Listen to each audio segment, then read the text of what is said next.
Welcome, everyone, to the 17th episode of Some Casual Takes, a podcast hosted by me, Stephen Pepper, featuring other sports fans debating interesting topics with the most casual takes. This episode is brought to you by no one. Where I was at Monday, there was no Monday episode. I had a busy Monday. I had to interview a couple guest speakers at my school for a club, an organization. And then I went to a dinner with them and a few other students. And then I watched their lecture. It was pretty good, but it took my entire afternoon block after class, so I couldn't do a Monday show. But we're here with Chris. No one else can join us today, but Chris is always there to hold it down. As long as we have Chris, we are good. Chris has got a haircut, so he's feeling fresh. Yeah, it doesn't look all shaggy anymore. Probably not as fresh as these NBA takes. So I know it was last week, but just a minute reaction to All-Star Weekend for you before we get started. Dunk contest. Talk about it. The dunk contest. That kid, McClung, he impressed me a lot, and he saved the dunk contest because, honestly, everybody's saying the dunk contest is going to be bad, but I'm like, give some time. McClung's going to do something impressive. And then when we watched Mac do the one dunk at the end and the Vince Carter, it's over, I was saying my vote's going to him. Like, my vote's going to McClung. And my mom was saying, a star has been born. Like, a star's been, and I like people text me saying, who is this kid? Mac McClung. Who did he play for? He played for a couple of G League teams. He played for the Bulls. He was with the Lakers. Summer League, I'm pretty sure. Yeah, he was with the Summer League team. And then the Warriors had him, and then they waived him. But now he's on an NBA roster with the Sixers because the Sixers had like a two-way deal. And then at the game last night, at every Sixer game, they do a thing where someone has to ring the bell, the bell at the half court. So they say, welcome, slam dunk champion and two-way player, Mac McClung. And Mac comes up there and he's like just ringing that bell, and then boom, everybody was on their feet giving him the biggest ovation and a biggest welcome to Philly because that Sixers team, they definitely are excited for the future for Mac and to see what he's going to do. And I think that the other part about the All-Star game was that entire team, Giannis and LeBron thing, wasn't that bad. I mean, even though Giannis left the game and LeBron left the game, it was still entertaining to watch. And to see Team Giannis win the All-Star game, I was surprised. Jason Tatum, 55 points. I didn't watch the entire game because I was busy, and I think the All-Star game is kind of falling off in a way. Like, it gets less and less competitive by the year. Yeah. But shout out to Jason Tatum for 55 points. Yeah, now that he got the All-Star game MVP, record. Now that he's got that MVP award for the All-Star game, I think that Boston has what it takes to be in the NBA Finals because this is their year. I mean, they've made a lot of changes. Yeah, they've made a lot of changes. But Milwaukee's scary, though. They didn't play last night, but they played today. Who did they play today? The new look Miami Heat. Okay, yes. They play the Heat. I think right now the Bucks are on a 12-game winning streak. It's something insane like that. This team is coming, and they got a busy schedule. Giannis, after all these people are saying that he's kind of having a slump this year. I don't know what they were trying to say at the beginning of the year, saying that his field goal percentage was down, so he was having a down year. He is turning it up as of late. He is turning it up, and I see this comment right here: Lakers back. I mean, we could start with the Warriors Lakers. Yeah. That's got to be the biggest story. How did you feel about that game last night, Chris? That was the game. That game was fire. I mean, my friend's a huge Laker fan, and he was just going like, "This is going to be a good game. We're playing against the champions." And with the champs, they obviously were. My friend was making an excuse saying, "Oh, Curry was hurt and Steph was injured." I mean, he's like, "Steph's injured. We still lost the series. I mean, we're still losing the games." No, it's not about injuries, dude. It's more about, hey, these guys are the champions, or hey, this team is inconsistent. But the Lakers played well. I mean, LeBron was on fire. AD was on fire.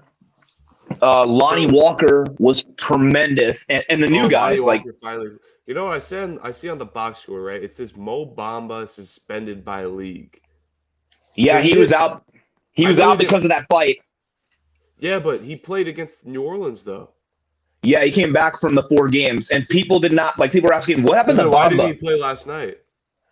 He did play last night, but the He Mo didn't play Bamba last night. incident. He didn't play last night. Yeah, but when he got traded originally to the Lakers in that first game when they played against Golden State in California, he didn't play because he was involved in that huge fight with Austin Rivers where he was on the bench, came off the bench and punched out Austin Rivers, Yeah, and yeah, both of but them he were didn't play last suspended. night, but he played the game for the All-Star break. I was just confused. Yeah, but Whatever. But they did well. is it safe to say that the Lakers are back? Are the Their Lakers back? their playoff push. The playoff push begins right now because LA has a busy schedule. After the game against Golden State, they don't play Saturday night. They play Sunday afternoon against Kyrie Irving, Luka Doncic, Yep. and the Dallas Mavericks. And that Sunday, there's going to be a lot of NBA games on Sunday, and that's not that's the second game. The first game of the afternoon will be the NBA final heavy hitters from a season ago. The Phoenix Suns and the Milwaukee Bucks. That's the big game of the season that I've been looking forward to because my friends are huge Suns fanatics and they're always going crazy and saying, "This is our year. We're not going to lose to anybody. We're not going to lose to Dallas. Oh, We snap. got KD." I was looking at the wrong box score. Oh my God, I'm slow. When I said Mo Bamba didn't play, I was looking at the Warriors game like a week ago. Yeah, that was Yeah. the game where he was He suspended. That did was the play game I last told you night. I was about about to say I thought I saw him, but then I see suspended by a league. My bad. I was looking at the because he wrong was Warriors suspended. box I already told you he was suspended for that little fight he got into with he was Austin Rivers. suspended, but then I was like, wait, I thought I saw Mo Bamba last night, and I knew he played against the Pelicans. But why does this box score against the Warriors say suspended by league? I accidentally had the Warriors box score from last week. Oh, The one where Dennis Schroeder dropped like 27. yeah, But that was we're good. was Schroeder's good now. But Friday, But it's this NBA playoff Friday. push by the Lakers is very serious. I mean, if they beat Dallas, bro, this could, you know what I mean? Like, if they They're beat Dallas, 28. They're this 28 might be and the 32. scariest team ever. I'm attention to all league, attention to all bettors, attention to the NBA, attention everyone in the NBA community. The Los Angeles Lakers are officially the dark horse team in the Western Conference. Officially. Yeah, Anthony they're the Davis 13th playing. spot. They finally have a deep squad, and I'm so excited. Anthony Davis plays like buns. LeBron James is out here chucking up bricks, and they go up by 20 before garbage time against, I know they don't have Curry, but it's still a pretty solid Golden State Warriors team. Yeah, this is a different. Anthony Davis, 12 points, only shot the ball 5 times. LeBron James clanking 5 for 20. I don't know. Was LeBron bothered by that finger injury from All-Star break? I don't know why he was. Yeah, he struggled to start because I remember looking. I'm like, why is he on the bench? His finger. Oh yeah, there's a problem with his hand or something. So he didn't really start the game off strong. He was kind of looking all sluggish, but he got in the groove. This was a great team effort. LeBron and Anthony Davis combined for 25 points, and the Lakers still put up 124 overall. Because you got key contributions. No D'Angelo Russell. He left the game within 9 minutes because of an ankle injury. And the team still put up. That's without D'Angelo Russell. I don't know if we want to talk about D'Lo. We can talk about him later. But you get 25 from Malik Beasley. The Lakers finally have a shooter that they so desperately wanted to start the season. They have a sniper hitting 7 threes. Yeah. I said it again. They're doing 3-point shooting. Lakers team could be dangerous if they have a guy who can go off every now and then for 6 to 7 threes. They got it now with Malik Beasley. And then you got 14 for Rui Hachimura coming in, giving you a couple mid-range shots. You got Mo Bamba off the bench, giving you 10. Vanderbilt. Schroeder embracing that bench role, giving you a nice scoring punch off the bench. And then Austin Reeves being Austin Reeves and Lonnie Walker giving you a surprising punch. This Lakers team, and they looked better defensively, I thought, last night too. I don't know if you were watching it, but yeah. This Lakers they played well. This Lakers team was 50% from the field, 50% from three. If they can shoot like this, I think defensively they're going to get better as the team continues to gel. This is the dark horse team in the NBA. They're making the playoffs. Boy, I think they can make the playoffs. Look scary. If LeBron and AD can actually now, if LeBron and Stay AD healthy. look like LeBron and AD alongside these role players shooting out of their minds, this team's beating the Nuggets. This team's beating Memphis. This team's handling Sacramento, beating all. They're beating the Clippers. They can take down They can take down the new look Clippers now that they got Russ on their team, and Russ is talking hella junk about, oh, I didn't really like my time in LA. I thought that I was getting scapegoated, and then you look over in Chicago, and Pat Bev was like, "I'm gonna eliminate them from the play-in tournament." And I remember telling people, "You see that? You see his colors? He didn't want to be in LA." Like now, I have a problem because they said you used to like Pat, not anymore. If you're not in our Laker team anymore, I still am gunning for you because kids said you don't like Patrick Beverly, do you?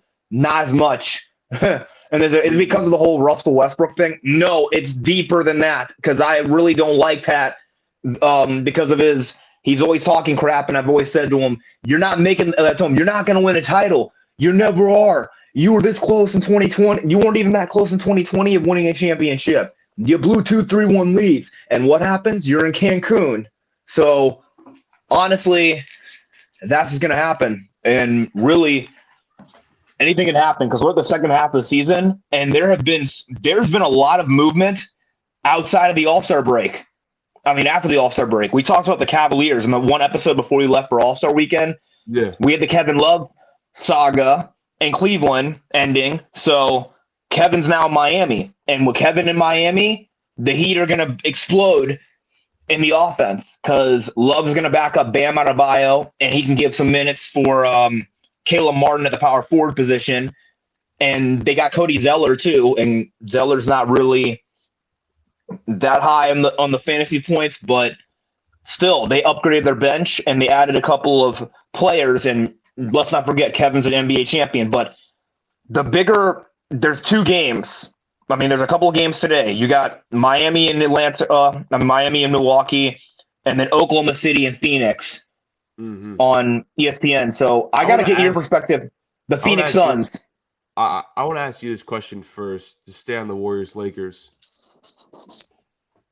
Yeah. Is the chance that the Warriors miss the playoffs greater than them going to the West Finals? I don't think that they are. To say that the team that just won the championship last year has a greater chance of missing the playoffs than going to the West Finals.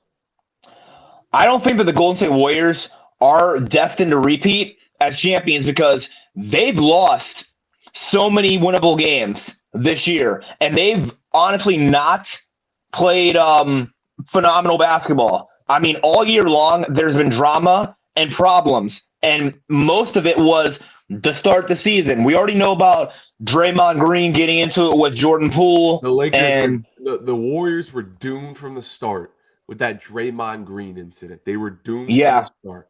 And now everyone's talking about, is the dynasty over? I don't think they're repeating because you look at the team now and you look at the team from last year. It's not just that they can repeat. Can they even get far in the playoffs? Because once Curry comes back, we don't know when Curry's going to come back. Curry's been in and out the lineup all year long. He's been in the lineup and out of the lineup. If Curry does come back, is this team good enough, especially defensively? With the Warriors' bread and butter was throughout their entire peak dynasty run, even last year, was defense. Everyone just kind of just doesn't understand. Like defensively, they were always one of the best teams in the playoffs, and that's what really got them far. And no one really notices that. That's probably one of the underrated factors in their dynasty run was their defense. But now their defense isn't good. Gary Payton is gonna. We don't know when Gary Payton's coming back. Yeah, but I'm going to talk about Andrew Wiggins, a key defender, has been in and out the lineup. Steph Curry, their best player. Andre Iguodala. Let's not forget Andre Iguodala. He re-signed in the offseason. He didn't play in preseason. He only played I got to look at my stat board for Iguodala because this is kind of a weird number, but let me get this. He's only played 3 games Yeah, I this think year. he's more of Andre's like a Udonis Haslam type like player coach at this and point. he's always injured. Like he's like, oh my back. Oh, and when he set a screen on him, he's like, oh my still like in the finals last year. Everybody Yeah. saw him in the finals, and he's like he's literally getting beaten up. He needs to retire. But I'm gonna get back. But here's the Warriors roster from last season's team from the championship group. Here's everybody that has come and gone. You had Bielitsa, Chris Chiozo, Damon Lee, Otto Porter Jr., Juancho Toscano-Anderson, Quindarius Weatherspoon, and James Wiseman. All of those guys are gone. Wiseman was traded away. Well, they don't need Wiseman. They won without Wiseman. And they can win without Wiseman, and Wiseman's not been impressive. Bielitsa, another key player who can shoot and can space the floor at his position. Anderson, Juan Toscano-Anderson, who was with the Lakers. He was traded from LA to Minnesota in that deal. He can spread to Utah, but he can spread the floor as well. And people said, oh, he's not that good. Damon Lee, who's in Sacramento and Phoenix. He's a shooter, and he can get minutes. Otto Porter Jr., even though people call him a bust and injury prone, he can actually spread the floor and run the floor. But my thing is, right? I'll get my water for a minute. Even if Curry comes back, even they if have to fight to get in the playoffs. This team is going to need time to gel. You can't ask this team to get Curry back in the last couple weeks of the regular season, last month of the regular season. You can't ask Wiggins to come back right before the playoffs and expect this team to make a run. This team is going to start piling on losses, and then all of a sudden we look up, this team loses the play-in, or maybe not even make the play-in. This team has an abysmal road record too. They would have to they're going to guarantee to lose many home games, many road games. They're 7-23 on the road. On the road. It's so embarrassing. It's embarrassing to watch. 500 right now. That Lakers loss has put them below 500. This Warriors team is not built to repeat, and I don't think they are repeating because everybody all year was like, the dynasty will continue. We're going back to back. We're going to go to the finals again. I don't think so because this is not the same Golden State Warriors team that you're normally see. And from the start with that whole the punch that was heard around the world, there's a lot of questions about Draymond. And I don't think that Draymond Green is staying on Golden State. He is leaving by this end of the season. He's gone. Yeah. I don't think that he's going to be staying. We have about 20 games left of the NBA season. So when Curry comes back, when Wiggins comes back, you're asking this team to turn into a contender in 20 games? That's going to be extremely hard, and they have so much ground to make up now that once they do come back, who knows how many losses we'll have by then. They have a greater chance of missing the playoffs than making a deep enough playoff push. And it's crazy to say that for a team that was just in the NBA Finals last year. Yeah, and play-in tournament will be interesting because if the Lakers meet Golden State in the play-in tournament, I don't think that they're going to beat LA if Steph comes back because and Gary, what about Gary Payton? No, they should just bench him for the rest of the year and Iguodala because those two guys. Peyton's been playing for Portland, but he's been injured throughout all year. So they should just keep him out for the rest of the season because that abdominal injury that he's dealing with isn't going to recover. And for Iguodala, just call it quits. Just announce in March, hey, my body's not holding up anymore. I'm going to retire because Andre's been in the league for so long and he's been banged up for all of his career. So they should just tell him we're going to buy you out. We're going to waive you because you're kind of up there in age. And some teams have done that where someone's been out for all. They like him in the locker room. He's like the Udonis Haslam of the team. But if he plays one more year, I'm going to say, aren't you going to retire? You're that Haslam's 44 and he's still playing. And he's like player coach. He's like player. Yeah, coach. And my dad was like, "Why are they keeping him? He should just retire." Like, no, he's a player coach, and sometimes he gets minutes, sometimes he doesn't, and the fans love him. So there's a reason why some players don't often retire. They want to keep playing, or they want to be a player coach, and then they get hired onto the team. But the bigger point is, I think that that's about Golden State, but we got to talk about the top teams in the West I want to last get to night. that. That's my transition. So last night, Grizzlies went to Philly and actually blew a what? Was it 17-point lead at one point in the wild ending? That was a ridiculous little you saw that final minute of that sequence. That game was Grizzlies just lost. What is your reaction to that game? The Grizzlies are the most hated team in the league right now because they're too cocky and they're too arrogant. Ja Morant said, "I'm not afraid of nobody." But now, since you guys lost another game to Denver, obviously, you guys are to Philly. You guys obviously are the most hated team in the league because who's Ja Morant right now not afraid of? Ja Morant said he's not afraid of anybody. He should be afraid of the road. You know they're below 500 on the road. And tomorrow they have a tougher schedule. Championship basketball. If you want to be a championship team, you got to go into somebody's house in a West Finals and steal a road game or two. And they're below 500 on the road. They're 2-8 in their last 10 road games. This team is not good on the road. They have and speaking of the Western Conference, you know I love picking on it. I'm good in the West. They have a 500 road record in the West. And now they just went to the East and said the only team that you're scared of, the only team that you should look forward to is Boston. They got to look forward to Philly now. Yeah, because next up, the Grizzlies don't have an easier schedule. Guess who they play next? Guess who they have to take on? They have to take on the let me pull this thing up, stat board. They play Denver tomorrow. That makes it even harder. The top team in the Western Conference. And Denver last night, they came down here to Cleveland, and they took down the Cavaliers. And plus, my buddy was like, oh, Denver is going to lose the Cleveland. No, Cleveland's going to beat them. And the Nuggets are a legit playoff team. They're number one in the Western Conference. Michael Malone has been coaching tremendously this year, and I think he's going to be the Coach of the Year candidate because that team last year had to go through a lot with injuries and everything. And to top it off, they obviously wanted more. They want to be the team to make the postseason, and they want to be the team that has the number one seed so they can have the best home court advantage in the league. So I want to talk about the Grizzlies for a second. I know you say they're the most hated team. Are they a contender to you or no? I don't think they are. By this rate, until they get Steven Adams back, they'll be legit. So for most of the players, like for the Grizzlies, because kids told me from the Grizzlies, I know they're hated, but is there a player on the Grizzlies who gets on your nerves or gets under your skin? There's quite a few. One of them is Dylan Brooks.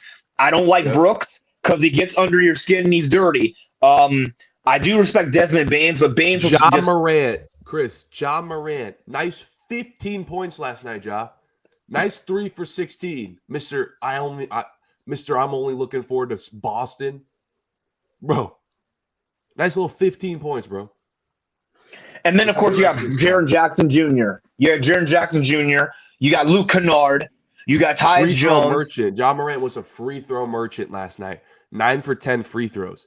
So he only made 3 shots last night. Only 3 I don't think that – and Jaren Jackson Jr. robbed everyone of being an all-star for being an all-star this season for Memphis. No, defensively, Jaren Jackson Jr. was nice last night. I'm going to look at my store thing because I don't even have the scoreboard. Defensively, Jaren Jackson was nice. Jaren Jackson, like, let's stop with the Grizzlies hate for like 1 second. He's Defensive Player of the Year right now. Yeah. But that's the only credit I'm giving to Memphis because they're my least He had 18 points. He has 18. Brooks had 11. He was good. He was just missing his threes. Jaren Jackson is Defensive Baines. Player of the Year right now. Darren Baines, 25 last night. Dude, he had a ridiculous first quarter. He was just hitting threes. He was hitting. He was making all the shots. He was hitting all of his shots, bro. And then Philadelphia. Threes towards the end, though. I gotta look at Philly because we talked about Memphis, but for Philly, Embiid had 27. I mean, Harden had 31. Philly? Can we talk about Philly for 1 second? Yeah. If Philly can get James Harden playing like James Harden and not have him disappear like he did last year, Philly could go to the finals. Yeah, they could. It's here. If Embiid's at an MVP level and James Harden gives him like a James Harden 30-point performance here and there, This team could go to the finals. Like, seriously. And there's a game that nobody looked at. Toronto and New Orleans. I think the Raptors, they're obviously in that playoff fight. Dallas and San Antonio, that game was literally a dumpster fire. The Mavericks just whooped them. That was a great defensive game last night, too. It was low. It was 100, 110, 105. Both teams, Philly and Memphis, played great defense, low scoring. I think it was in the 90s and 80s for a while in the fourth quarter. But man, they have Tobias Harris was shooting pretty good. James Harden was cooking like Harden, hitting those step backs. He was hitting his threes. He had 6 He had the headband on. Harden has the headband. Embiid was missing his shots, but he was getting to the free throw line like Embiid. He had 19 rebounds. Joel Embiid is not the best rebounder type guy. I don't know why, but he was able to get 19 rebounds. Maxi's coming off the bench giving you 16. We saw a nice display from Philly last night that I think if they can play like this throughout a postseason, Philly could make I'd still rather take Milwaukee. I'd still rather take Boston. But who knows? They win a couple. They play like this for like a playoff series.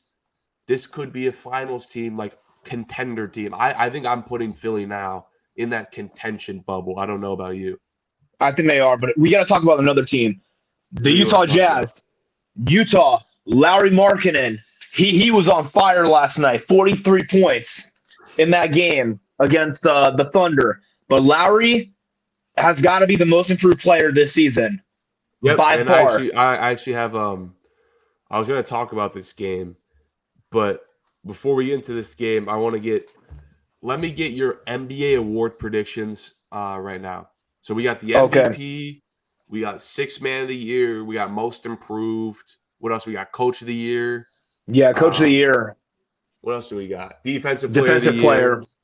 And we got but for MVP, that's hard for me to vote because there's a lot of good players playing good this year. So I don't know who's my MVP this season. Most Improved, Lauri Markkanen. Coach of the Year, it's got to go to Michael Malone of the Denver Nuggets because he's been coaching that team well. And then Defensive Player of the Year, I got to give that award to that's hard. I mean, there's a lot of ballots out there, and the kids like whenever you vote or whenever you see someone that's improved, do you have a ballot? I do because I'm always picking the right player. But speaking of teams, Sacramento beat Portland last night, and Cleveland beat Denver. Yeah, we got a lot of games. Let's go back to the Thunder awards. Jazz. Yeah. You know who's a guy who I really like? Who? I think it's time we start putting Shai Gilgeous-Alexander in our top 10 players in the league list. Yeah, SGA has got to be cold, bro. It might be time because Shai Gilgeous-Alexander last night against the Thunder, 39, 8, and 7. They did lose a tough overtime game, but 39, 8, and 7 is no joke. It's time we put Shai in our top 10s. I don't think a lot of people have Shai in their top 10s now because they aren't winning. He's in OKC. 28 and 30. He's in OKC. He's in the middle of nowhere, in the middle of the United States, middle of nowhere. Everyone's kind of just forgetting about him. The Thunder aren't winning. He's hidden in OKC. Everyone's just forgetting about him. We need to respect Shai because the Thunder aren't winning, but this is a tanking roster without the number one pick in the NBA and Chet Holmgren with him breaking his foot. This tanking roster without their second best player sniffing a playoff spot. Sniffing. They're right there. They're the 11th seed right now. They're behind Portland's catching up to them. But Shai Gilgeous is the league's 5th leading scorer, averaging 31 points per game. He is an all-star, along with 5 rebounds, 6 assists on 50% shooting from a guard. 50% shooting as the lead man on a tanking roster with no expectations, no number one pick teammate in Chet, sniffing a playoff spot. And if Shai Gilgeous-Alexander can will this team into a playoff spot, we could be talking about the amount of respect Shai Gilgeous-Alexander would get from the community is insane. I think a lot of people aren't giving him his flowers. They are a lot of people do respect him, but they're kind of like, oh, that's cool, whatever, because he's in the middle of nowhere. He's in Oklahoma City on a losing basketball team with no one else around him. They never talk about him on ESPN, so we kind of just forget about him. But this man is a top 10 player in basketball, and we have to give him his flowers. I don't think you can name me 10 guys who I would take over Shai Gilgeous-Alexander right now. I agree. I think that another thing is with Golden State, I mean, not with Golden State, but with the Thunder, they are a young team with Chet being out for the year, and they're trying to make the playoffs too, because last year they were the worst team in the West, but they're fighting. And Portland, you're talking about Portland, they're 28-31, while the Thunder are 28-30. And Portland last night lost to the light the beam Sacramento Kings last night, and they blew them out. And without Dame, I don't think the Blazers are in serious playoff contention, because right now they're still missing the beast. Nurkic is not back yet. He's still out with an injury, so we don't know. This Thunder roster could get 40 wins by the end of the season. There's no way that they could be in the play-in tournament. Should have a play-in spot or a playoff spot and have 40 wins. There's no way. And the reason why they're there is because of that guy, Shai Gilgeous-Alexander. How many NBA players in the league right now do you think could actually take that team to a 40-win possible playoff team? How many guys? Yeah. How many guys in the NBA you think right now can go to OKC, elevate that team, that roster? This is not a good roster. Give them 40 wins in a playoff spot. How many players? Yep, because that team is young, and they're trying to make the playoffs. I was on that train too that gave Shai his respect, but kind of just didn't rank him because his team wasn't winning. I've opened my eyes now. After what I saw last night, the man was on a mission. He did lose, and if they win because of your boy, former Cav, Lauri Markkanen, the guy that I think everyone, I think Cavs fans knew this dude had potential, because I remember when they traded and the Bull fans. Yeah, okay, yeah, and the Bull fans, because I remember when they traded for Donovan Mitchell, no one cared about Colin Sexton. I think most Cavs fans were like, man, I wish we could have Lowry back. And that wasn't in hindsight. That was right when the trade happened.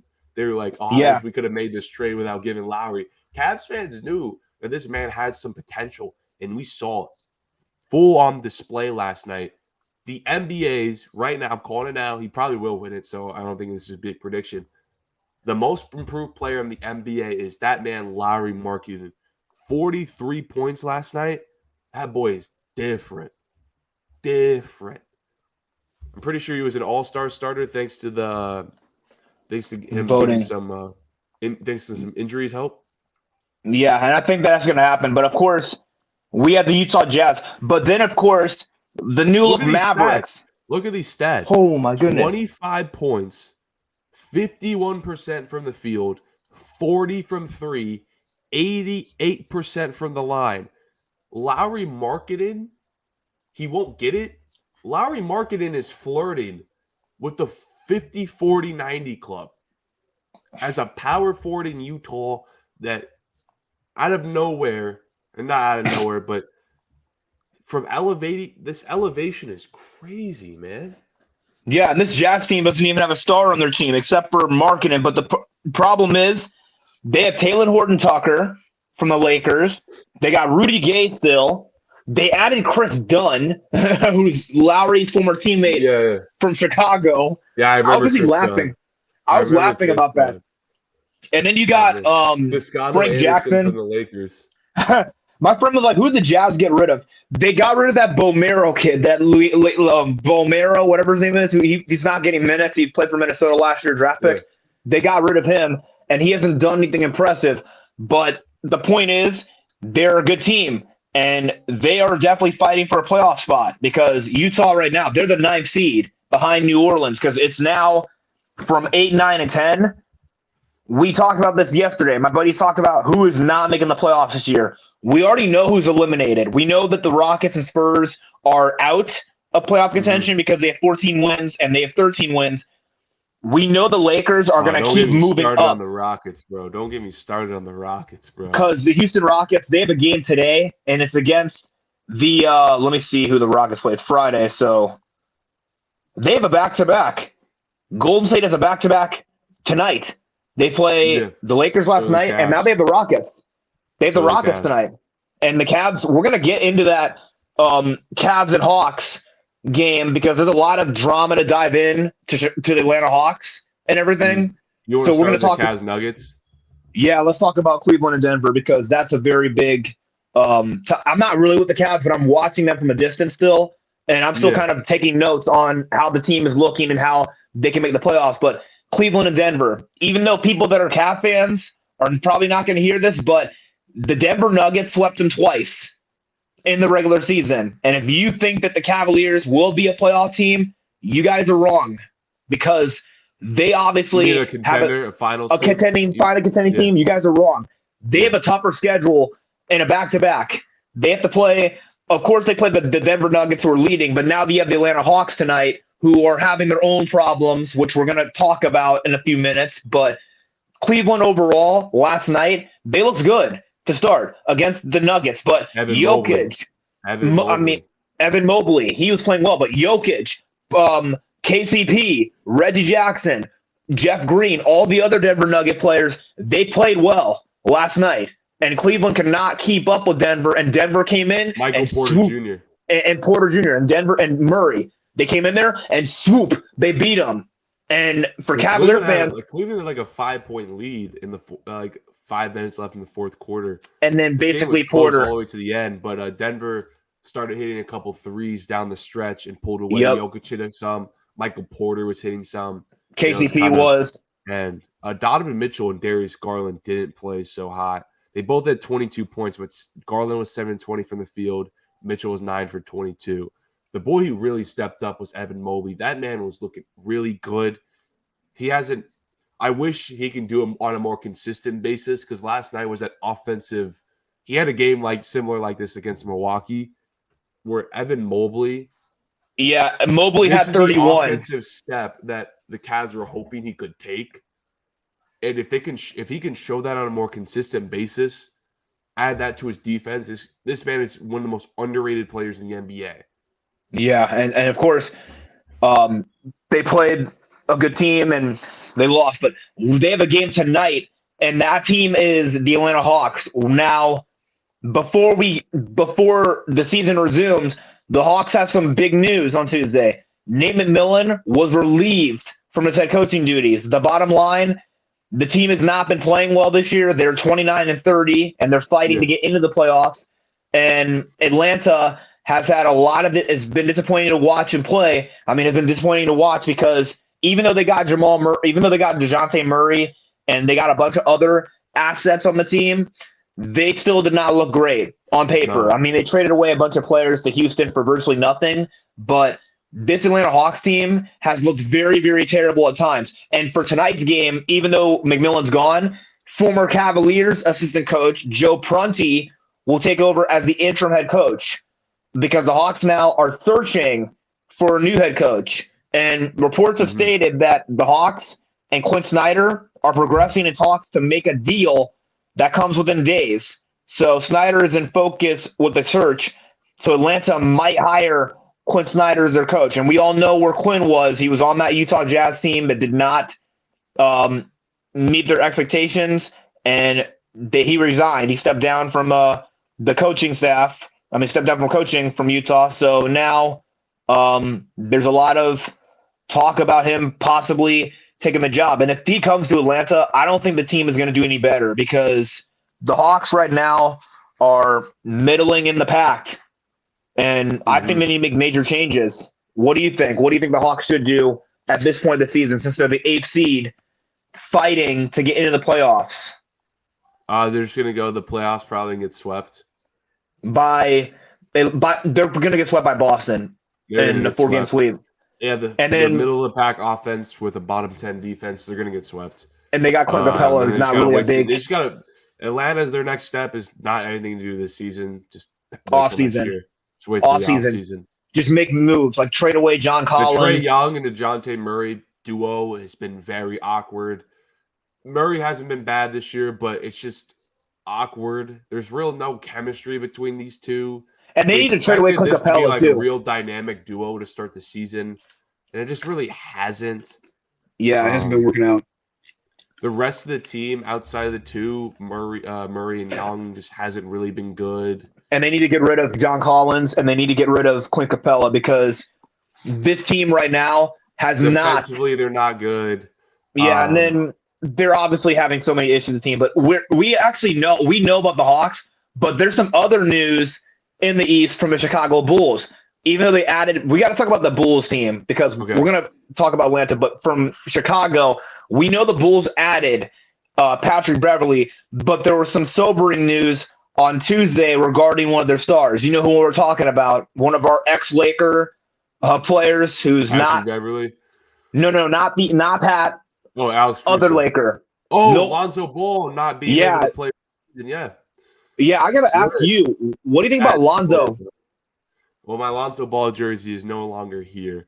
It's sad to see him not play at all this year. Play the entire season. So when sucks. So when did he get hurt last year?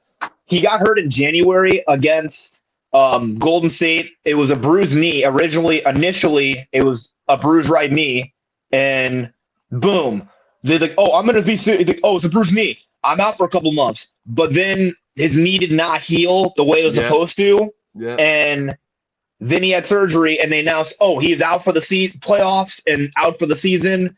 And coming into this year in September, but when they had the media day and stuff, he wasn't there. Lonzo was not there for pictures or questions. He was doing it through like a virtual Zoom thing or a thing like this, kind of, where he's answering questions. And he's like, "How's your knee?" It's still in a lot of pain. It's in pain that I've never felt before. It feels kind of sore and loose. So I don't know when I'm going to return. There's also on his Instagram, if you go look on his IG account, there's videos of him running on the treadmill. Him basically just him jumping or dunking the ball. Then there's clips of him doing the hurdle thing where you're jumping over hurdles to get strength in your knee. It was looking like he was going to return, but during the break, he was working out, trying to get some shots up, and he was running. And some of my pals said, we watched a video of him. He looked like he was in discomfort. You mean during the All-Star break? Yeah, during the break, he was shooting and putting shots up, and he was running. And it was basically pretty bad to see him looking all hobbled up and to see him banged up. So his season's over. Obviously, he's not playing any more games for Chicago. And it's really sad to see him missing so much time because the Lakers, he got hurt with his ankle, and that ended his time in LA. In New Orleans, he had a couple of banged up injuries. In Chicago, he was playing well, but the future of the Bulls is so uncertain with Lonzo Ball. And I don't think he's going to be the same guy when he gets back next year because he's missed so much time. He's been injured so much. So I think the Bulls should move on from Lonzo, like trade him away in a deal. What would you get? I don't know. I mean, I would trade him to like the Hawks situation. That looks like with the Hawks, I mentioned them as a trade asset. Maybe Atlanta should trade somebody from the roster for Lonzo or just waive him and he can go play somewhere else. I mean, there's a lot of teams. I mean, I don't know much about the Bulls and what's going to happen, but they're right now, Chicago is the 11th seed and time is running out. Like time is running out in the season. So the Bulls, as of right now, they're out of the playoffs at the 11th spot. And if they keep losing games, there's going to be a lot of changes because this Bulls team has not done anything impressive at all this year. I mean, none of the except for DeRozan being an all-star, but LaVine, the Hawks and the Raptors, those three teams have been disappointing. Area, they're not bad enough to be out of the playoffs, but they're not good enough to be like out of the play-in. It's like they're good enough to be in the play-in, but not good enough to be like above the play-in or bad enough to be out of the play-in. They're just a bunch of mid teams that if they do get in, they're going to get swept. And I think that it's going to be interesting because you look at those teams that have high expectations of what do you think's the making best the playoffs. Team out of those three? That three group right there.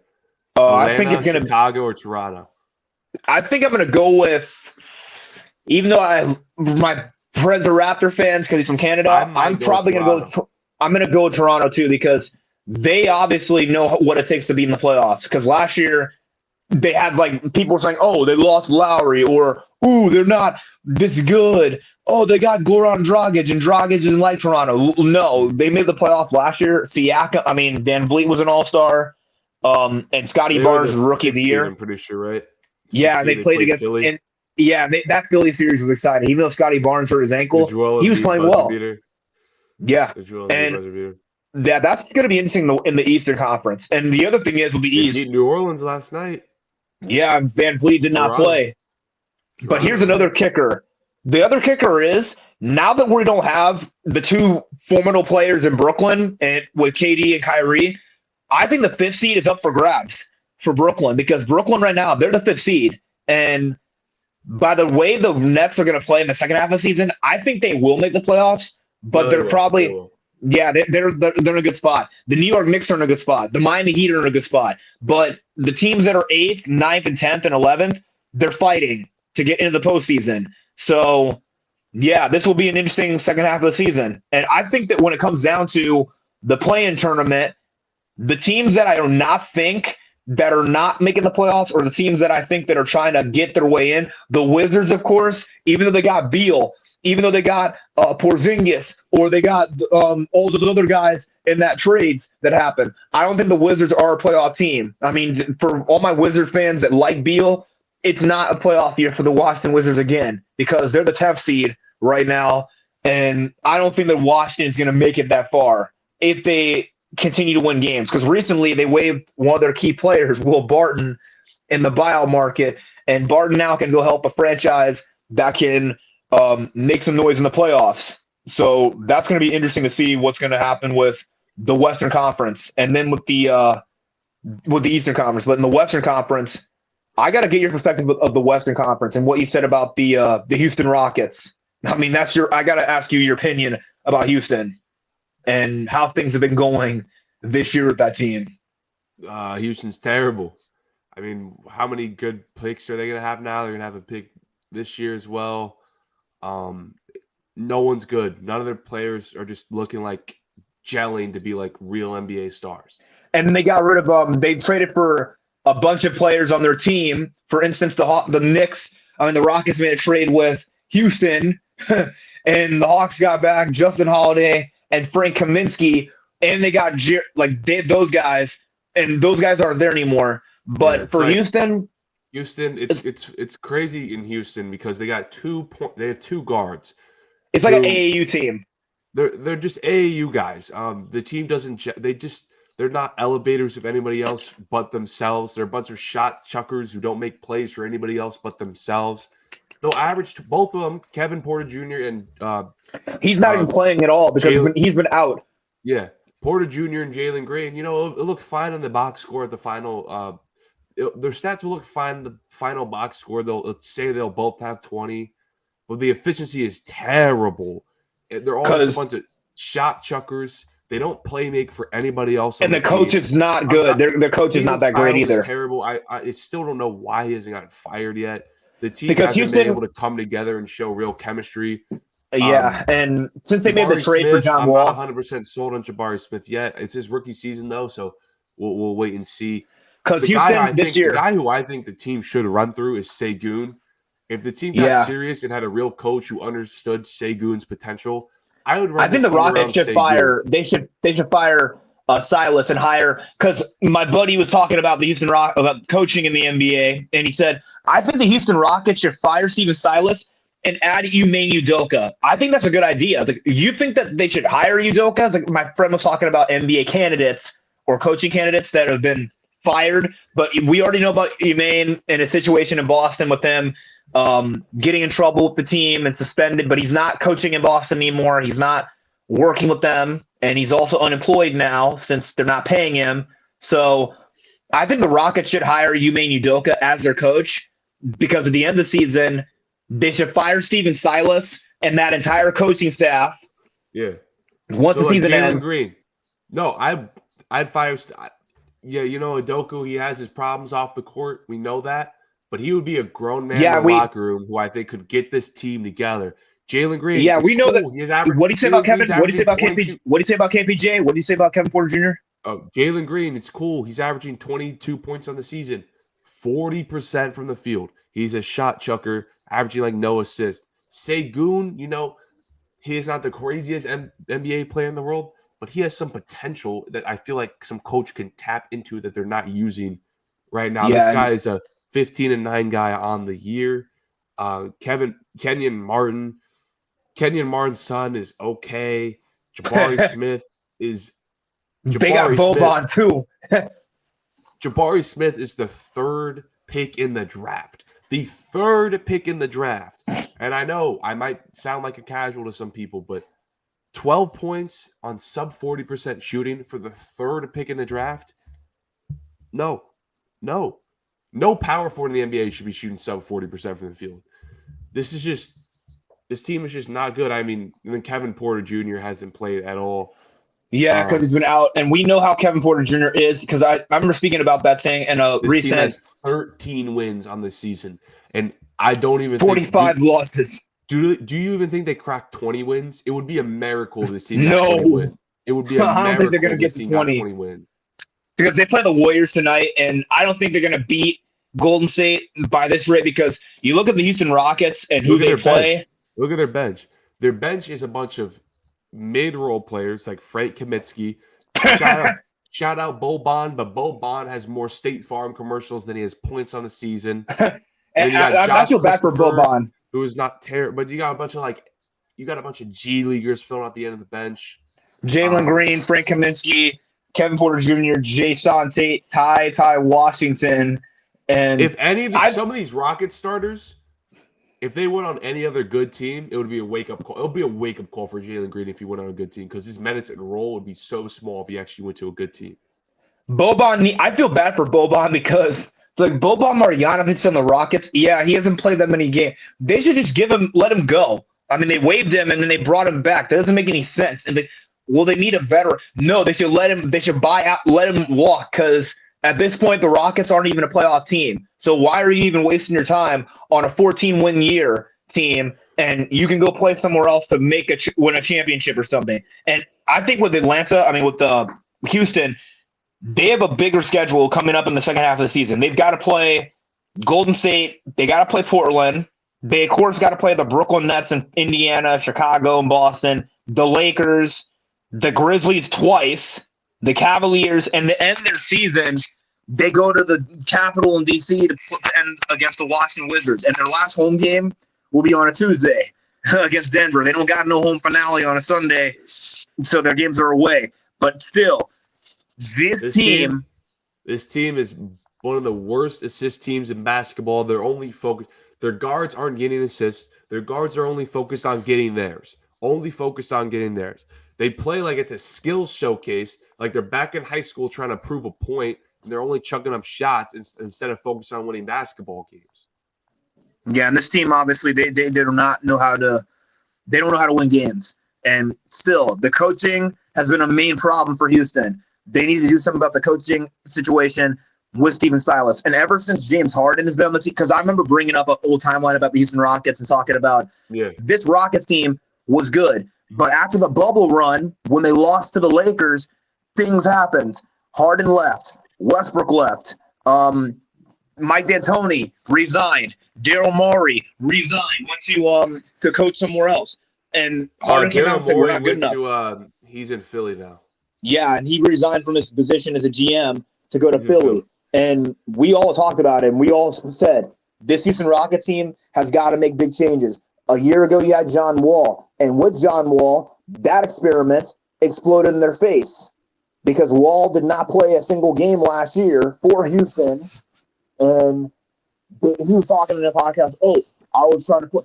And that's another big story, too, because right now, even though we are still in the NBA season and we still are almost in the playoffs, there's still a lot of players that are available that are free agents. Because I remember my friend gave me a list and said, we have not talked about the free agent players that have been blackballed and out of the NBA as of right now. We have on the list, we have Carmelo Anthony. Melo is not coming back.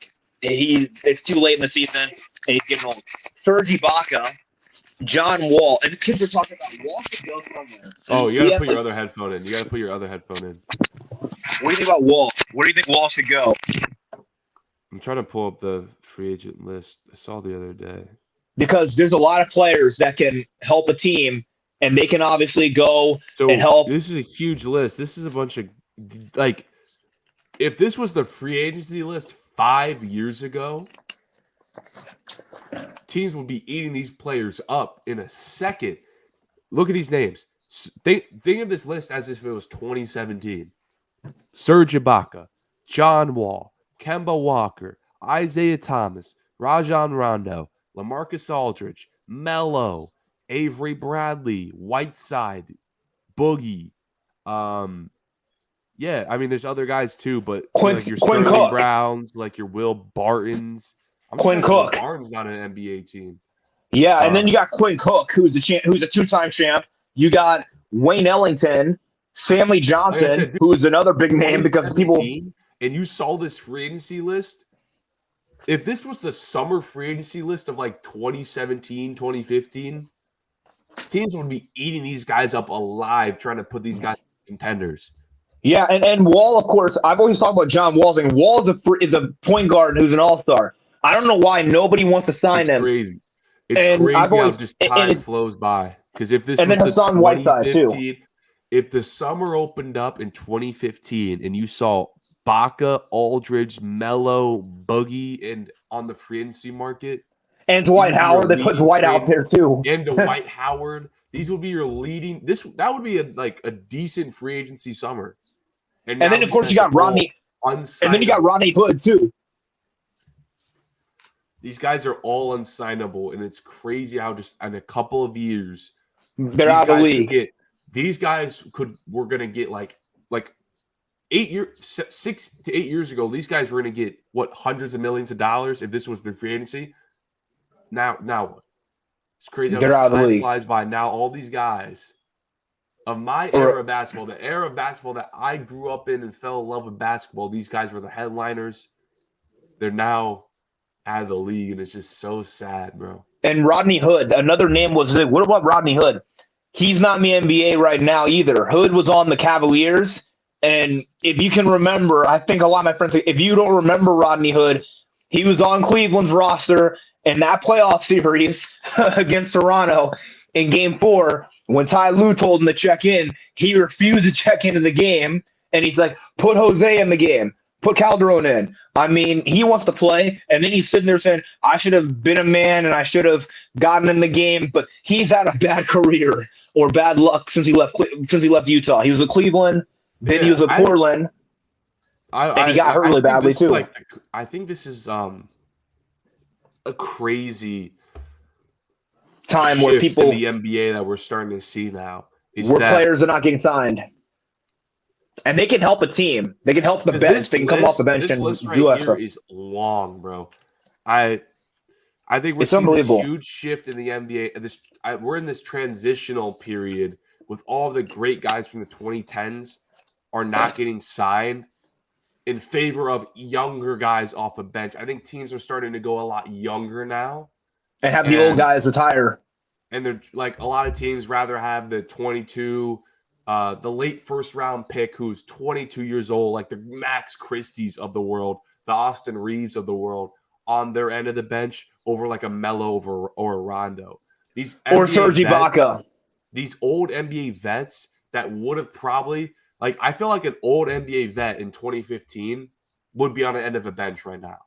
Like if Melo, if you're an old NBA veteran in 2015, you're probably on the roster today, right? But now it just feels like the league is trying to favor the younger guys in the NBA, where now these guys aren't even playing.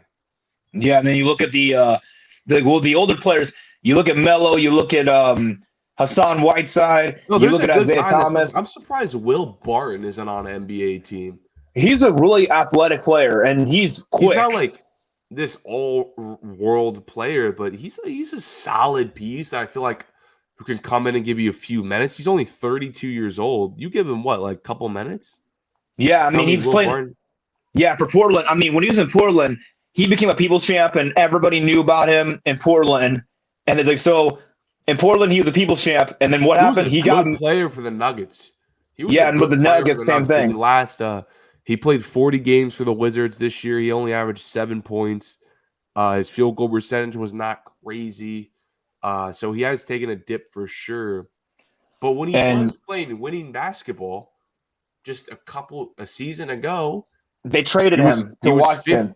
he was 15 a game And we got to talk about Serge on Ibaka. above 40% shooting splits. Dude was shooting, and he's not a terrible shooter too. Dude, it's a career 35% three-point Which team shooter. do you think should sign Barton, or where do you think Barton should go since he's a free And agent? since he came over to Denver, dude's been shooting 37, 37, 34, What do you think 37, Barton? Where do you 38, think Barton should go? 38% from three. This is What do you think he a should? nice Where piece. do you think Barton should go since he's a free agent? Which team do you think should add Will Barton? I mean, give me your perspective if you're GM right now. He's got to go to a contender because no losing team is going to sign him. Yeah, I think that it should be. I think Miami should add him. The Heat should get Barton. Miami should. The Miami Heat should add Will Barton. Or I mean, there's a lot. Like Milwaukee has Jay Crowder, so I don't think the Milwaukee should. Miami is a good spot for him. Or not the Clippers because they already got Russ, but I think Dallas should.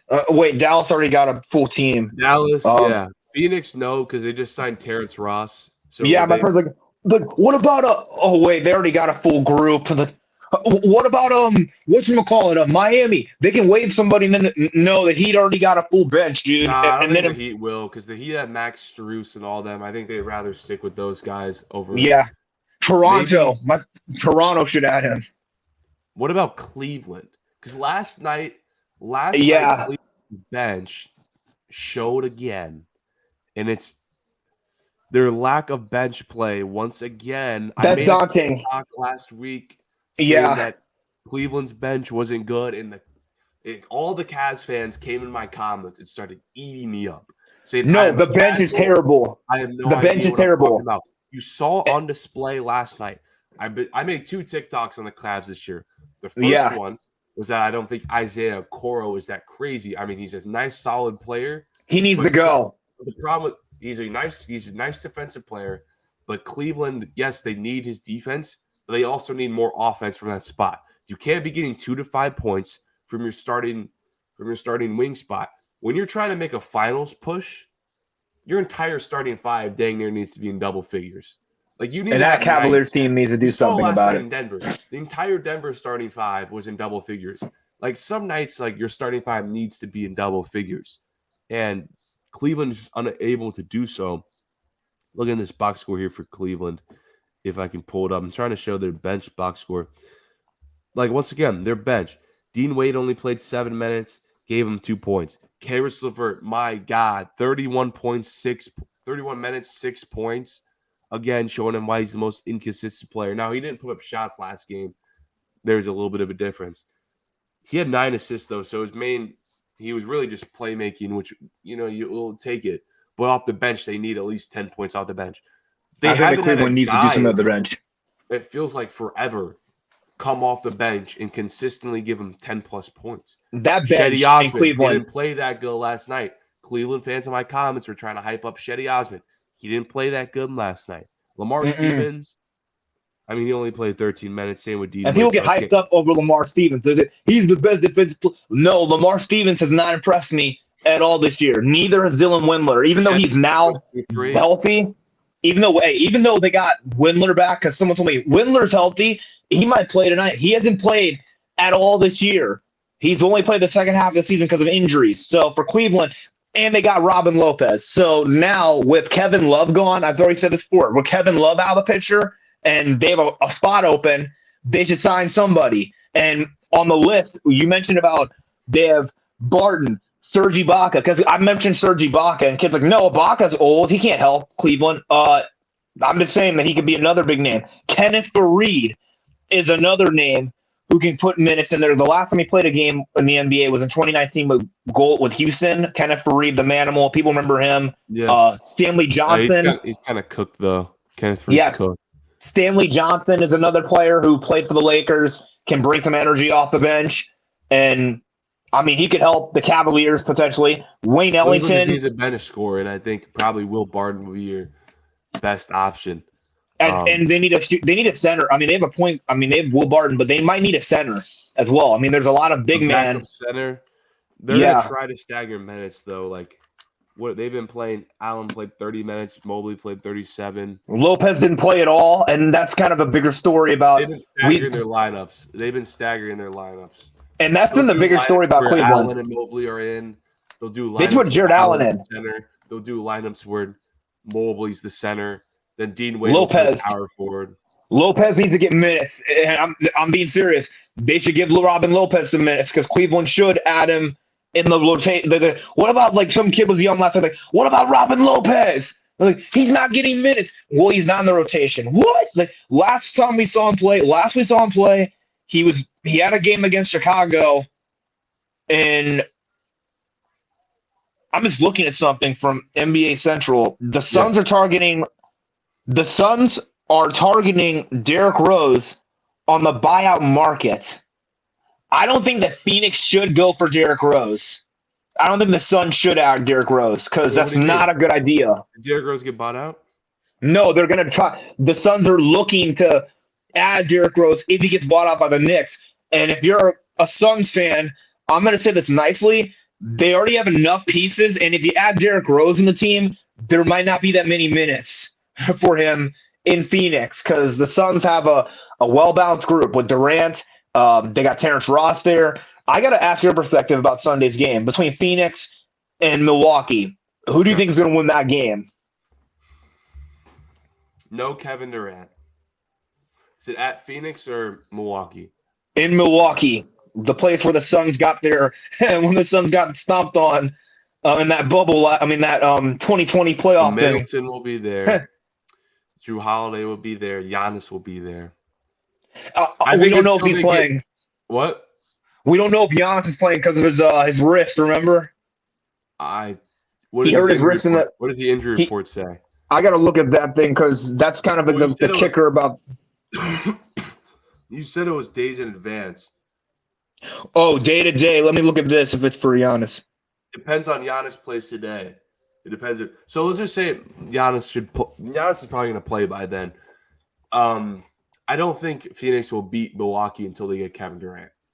Yeah, and of course, that's the bigger story. We have to wait to see what he looks like with his new team because there's a lot of teams in this Western Conference division, in the West and in the East that are fighting. But the bigger story has been in the Western Conference, even though they are not, nobody's been talking about them at all this season, has been the Minnesota Timberwolves, and they're the 7th seed right now. Minnesota's 7th. They're quiet. Yeah, they're quiet. They've been quiet because they got rid of a lot of the distraction of the team with D'Lo and everything. But the big story will be when will Karl Anthony Towns return because he has not played a game. Cat has not been playing since. He's got that calf issue.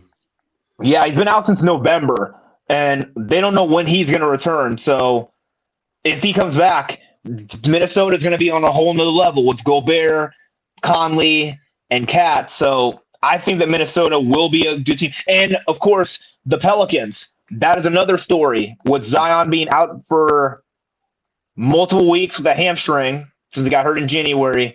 They're going to be a big story as well. If the Pelicans can keep that lead as number 8 to get into the playoffs because they were impressive to start the season and then things fell apart as usual and things have not been the same.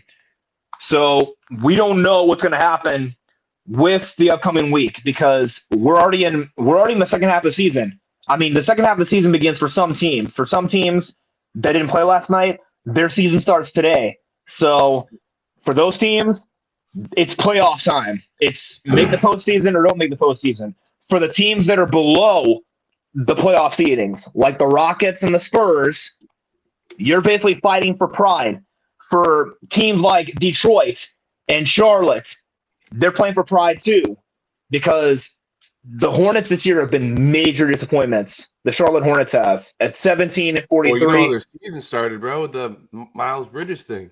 Yeah, he said he's going to come back. They said Bridges will come back in March, but I don't think he should come back at all this year. He should just sit out for the season because people said Miles Bridges should return. No, he should just sit out for the rest of the year and then just basically sit out come back next year and be ready to play. Because if he comes back right now, there'll be too much on his plate about, oh, what happened off the court or what's going on in his personal life. So it's smart for him to just not play at all. And LaMelo got hurt. That's how the other part of the season started. LaMelo's been hurt like all year. He's been in and yeah, out with ankle 17, injuries and I think they're gonna fight. They're gonna play for ping pong balls. They're gonna obviously be.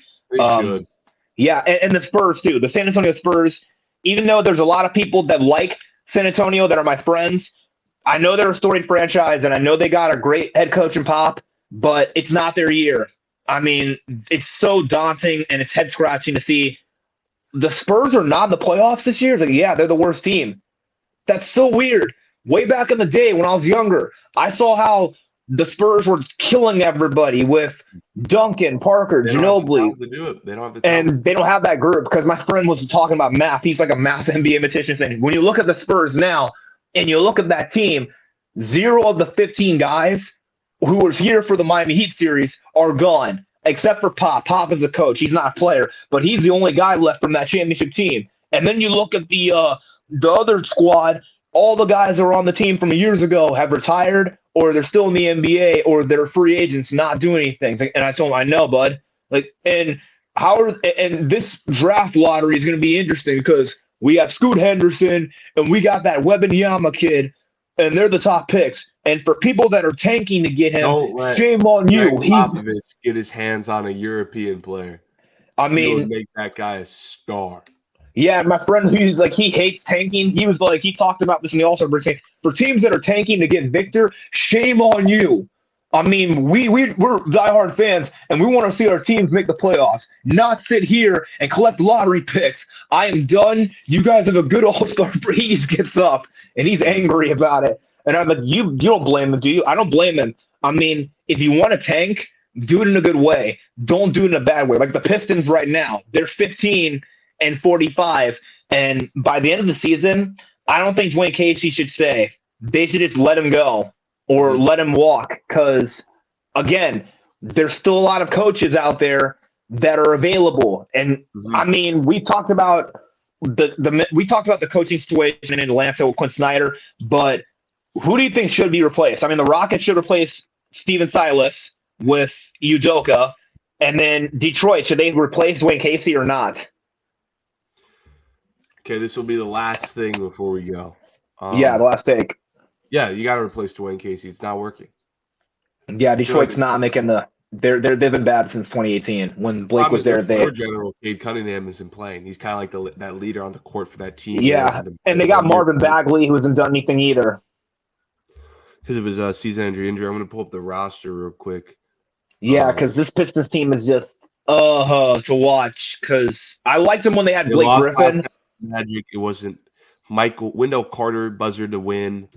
So they have Bogdan, but he didn't play that great. Bogdanovich. This team is just not that good. Jaden Ivey's actually not bad. I actually like Jaden Ivey. Good rookie. His efficiency is getting better. His efficiency is getting better in the last 10.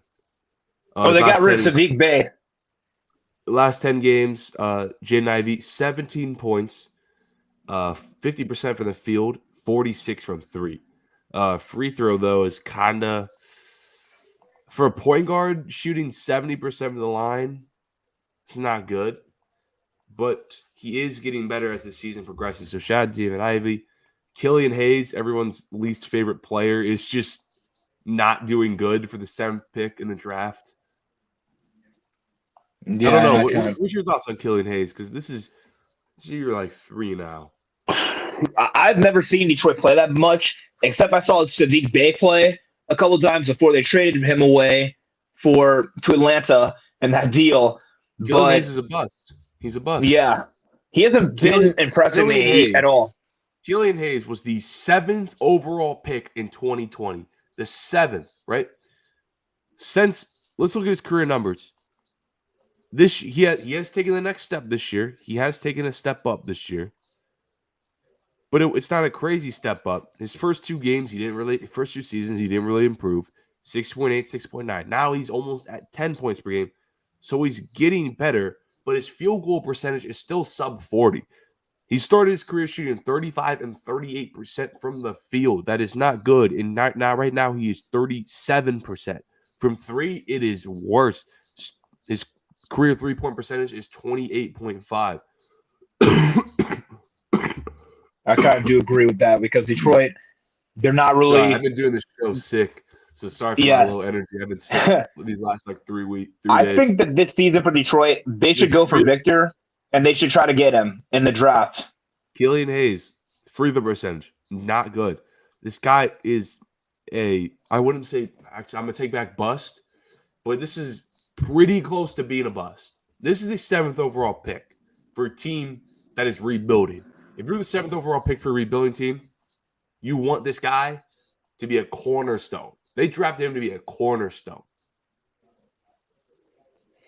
I agree. Point guard, 6 points a game, just chucking up shots. I don't know. Do you watch him play a lot or no? No, I don't watch Detroit play. They've not been on national TV at all this season. The Pistons have not had a national televised game, so I don't watch them on League Pass because some team will ask me. Maybe if Killian Hayes could step up and average 15 a game, they'd probably be on national TV. Yeah, and the Pistons can be a national televised team if they improve their roster and if they can turn things around. Because over the years, back in the day, the Pistons were a championship group with all the oldies on the team, but since then, they have not been a playoff team. 2015, they made the playoffs. They got swept by Cleveland. 2018, they made the playoffs. They got swept by Milwaukee. And let's not forget, Blake Griffin played with one leg in that game, and Blake was never the same after that. So I honestly think that when it comes down to Detroit, when it comes to Detroit and basketball, they are not that good of a team. Even if they did add, what's his face, Wembanyama, they still won't be a good team. Detroit will not be if they add Victor. And if Victor's on the team, then we'll have to wait and see because the NBA draft is all. I mean, the end of the season is almost here. I mean, we're in February now, and it's going to be March before you know it. And then it's going to get to April. And when it gets to April, it's play for draft positions and play for pride. So, real quick, it's kind of funny. Remember when Bol went on that stretch and everyone thought he was going to be next up? Yeah. Man, as Bol just completely fizzled out. Denver did a bad job. I mean, the Nuggets did get rid of him. I don't know what's going on with Bol. He's losing minutes now. But to start the year, that man Bol was having games where he was getting 20 points. He was looking good. He had 24 points, 22 points, 26 points, 23 points, 20 points. He didn't play last night. But since 2021, since December, and then now a new year in 2023, Bol has kind of just fizzled out. His minutes are going down. He got 0 points last night. 0 points against Philly. Detroit last night, he had no points at all. And then, of course, the Magic, the Magic are a good team. I mean, they are a young team, and they're trying to make the play-in tournament, and I don't think the Magic will. But my Rookie of the Year vote has got to go to Paolo Banchero. He's been impressive all year. And when it comes down to NBA rookies and stuff, it's like when you're a freshman basketball team. When there's somebody who's not impressing me, I'm sitting there like this, my arms crossed, not smiling. And they're like, why do you do that during the games? Because you got to knock me out of my seat. Like when it comes to March Madness, I always say there's got to be a college player that can knock me out of my seat. And that can be the spark, that number one pick in the future of the NBA. That's going to wow me. And there's so when it comes to talent, you are the hardest critic to impress. I know I'm a hard critic because sometimes I'm like, no celebrating. Get back out there and show me what you do. And sometimes I'm like, look, I know we've had our moments, but I'm really proud. Like for Paolo, my friend had this slap me in the shoulder. Like, I got him as my Rookie of the Year. I was like, oh, you like that kid? No, I don't. Like, I still don't like those rookies. And it's like, so Paolo's your Rookie of the Year vote. So why are you giving it to Paolo? He's impressed me since day one. He had that dunk on Corey Joseph, like that mean, nasty poster on Corey Joseph. Yeah. That was an impressive moment. And the Magic have turned it around because now the Magic have been clicking. They're not losing games. They're not bottom of the Eastern Conference anymore with Jonathan Isaac healthy. and they had a good win against Detroit. They're 25-35, but still too little, too late for Orlando to make the playoffs. But next season, I think Orlando can make the postseason. Same thing with Indiana. Indiana started off hot, and now they've gotten ice cold. As soon as Tyrese went down, like they started losing games, but they should be back soon because I mean that they did lose. But that game against Boston, they lost in OT, but Indiana didn't look bad going up against a healthy Boston Celtics team. And that's going to be interesting to see. Miles Turner at 40. That's going to be interesting for Boston because Boston has a game against Philly. And before we end this second half stretch for Boston will be crucial because we know that a number one seed, like way back in 2016 at this point, the Cavaliers were the number one seed, and we knew they were in 2015-16, Cleveland was the number one, and we knew what happened. They went to the finals again, and they won. Boston, I think they could potentially – this is like a Cleveland Cavaliers story written for the Celtics. They had the coach gets suspended, and then Mazzulla takes over as the head coach. Like when David Blatt was there and Ty Lue was given the reins. LeBron obviously was playing like an all-star, and Kyrie wasn't there. And then you have Jaylen Brown and Tatum in the all-star game. Tatum gets all-star game MVP. We go to the second half of the season, and Boston starts to turn it up. And then we get to the playoffs. They get past the first round, get to the semifinal, get to the conference final, go to the NBA finals, and they win the championship. I'm not predicting the Boston to be the NBA champions, but I'm seeing a little bit of a Cavalier kind of a similarity when Cleveland came in the year. They started off hot, and they were the number one seed all year, and they go to the finals again. I think that's going to happen for Boston. I mean, this second half is dicey, and it's winning time. And the Celtics have a good, fair advantage of having home court advantage in the postseason and potentially hosting an NBA Finals game again, and hosting the conference finals on their floor, because this is really going to be crucial, and especially with the coach with Mazzulla taking over, because I think he did a great job of carrying on the torch that Udoka left in Boston before he got suspended. But still, this is going to be interesting. Yep. Well, thank you everyone for tuning in to the 17th episode of Some Casual Takes. This was a rough day for me, bro. I'm sick. I tried. I didn't want to mention at the beginning, because I wanted to just like get out of that mindset. But bro, like halfway through, I started coughing. My nose started getting more stuffed up, and I'm like, bro, this is rough. So I like no energy the entire pod, but I had to still do it because I should have said at the beginning, but I didn't want to like give myself an excuse. But I had to still do the pod today because there's NBA came on the All-Star break. There's some games to talk about, and I didn't do a show on Monday. I didn't want to go a week without doing a show. So there was a lot of big news too that we had to talk about, like the coaching stuff going on. And I mean, that's really crucial when you do an NBA show like this every week.